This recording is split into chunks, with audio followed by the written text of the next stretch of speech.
you ever grappled with, a big spiritual idea and felt like, well, like the common understanding just doesn't quite cut it, just scratches the surface? Yeah. Okay, let's unpack this, because today we're doing a deep dive into Maa Kamakhya. We're looking specifically at her form, her real significance, based on this really fascinating YouTube transcript we found. Exactly. And our mission here really is to go beyond what most people might think about her worship. We want to show a more complex reality, full of symbolism, a depth you might not initially see, a much more complete picture. Right, and speaking of those initial thoughts, the source actually points out what it calls the most misunderstood thing about Maa Kamakhya, which is her form. I mean, many people know she's worshipped as the Yoni of vulva, right? In the Kamakhya Shakti Peeth. But the source says her actual form is something entirely different. It kind of reminds me of, say, Hanumanji being revered as a sindoor-covered stone. But obviously that form doesn't capture his whole essence. That's a great analogy. Yeah. Because when Maa Kamakhya truly manifests, the description is, well, it's incredibly detailed. She appears as a 16-year-old girl, and she has 6 heads and 12 arms. It's this really powerful layered image, very different from the aniconic form most might know. Wow, okay, a 16-year-old girl, 6 heads, 12 arms. That's a lot to visualize. What's the symbolism there? Why those specific details?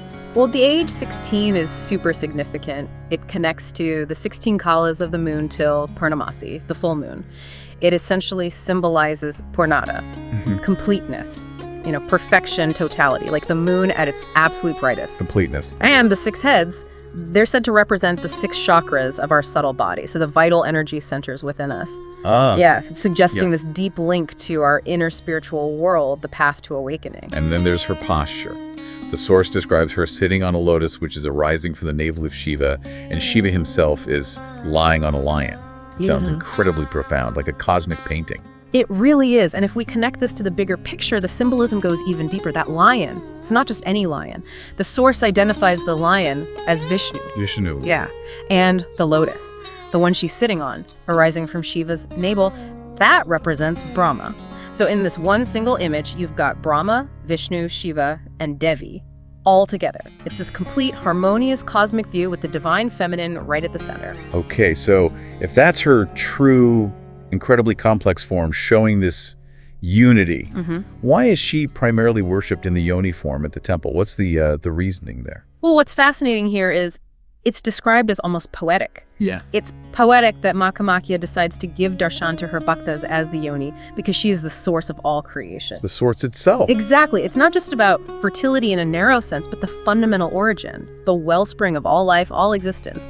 So choosing that form for Darshan makes this incredibly powerful, direct statement. That makes sense. It connects directly to her essence as the creatrix. And that idea, her being the ultimate source, links perfectly to the Ambubachi festival, doesn't it? It really does. The Ambubachi Mela, or festival, yeah.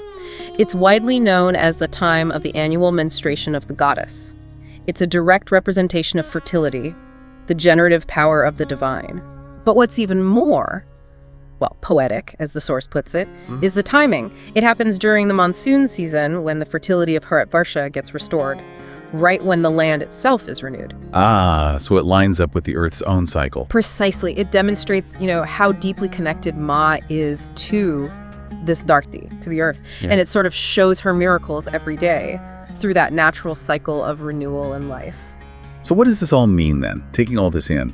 It seems like this deep dive really highlights an incredible connection between divinity, creation itself, and the natural world cycles.